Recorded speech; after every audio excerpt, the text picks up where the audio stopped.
పూరా లోకల్.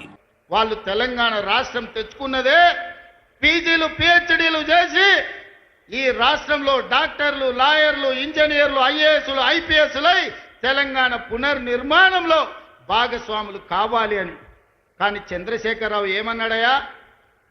గొర్రెలు బర్రెలు చేపలు పందులు మీరు పెంచుకోండి, పేదవాళ్ళ పిల్లలు గొల్లోళ్ళు గొర్రెలు పెంచుకోవాలి, మాదిగోళ్ళు చెప్పులు కుట్టుకోవాలి, ఎరికలోళ్ళు పందులు పెంచుకోవాలి, మా ముదిరాజు సోదరులు చేపలు పట్టుకోవాలి అని మిమ్మల్ని అందరినీ అక్కడ పోమన్నాడు.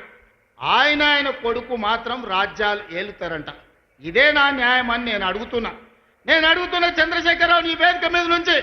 పేదోళ్ళ బిడ్డలు వాళ్ళ తాతలు ముత్తాతలు తరతరాలుగా గొర్రెలు బర్రెలు చేపలు పందులను పెంచుకొని బతికి ఆత్మ బలిదానం చేసుకొని వందలాది మంది ప్రాణాలు ఇచ్చి తెలంగాణ రాష్ట్రం తెచ్చుకున్నది. డాక్టర్లు లాయర్లు ఇంజనీర్లు ఐఏఎస్లు ఐపీఎస్లై రాజ్యం ఏలాలనా లేకపోతే గొర్రెలు బర్రెలు పెంచుకోవాలనా ఒక్కసారి ఆలోచన చేయండి. అందుకే మన ప్రభుత్వం ఏర్పడిన వెంబడే పెండింగ్ ఉండి నోటిఫికేషన్లు ఇచ్చి నియామకాలు జరగని ప్రభుత్వ ఉద్యోగ నియామకాలు మొదటి సంవత్సరంలో ఇదే ఎల్బీ స్టేడియం సాక్షిగా 60,000 ప్రభుత్వ ఉద్యోగాలు ఇచ్చిన నేను గర్వంగా చెప్తున్నా.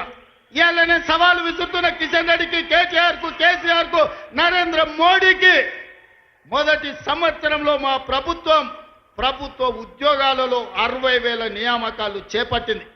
మీకు దమ్ము ఉంటే ధైర్యం ఉంటే చిత్తశుద్ధి ఉంటే మీరు సవాలు విసిరండి. 60,000 మందిని ఇదే ఎల్బీ స్టేడియంలో తెచ్చి తలలు మొత్తం లెక్క పెట్టిస్తా.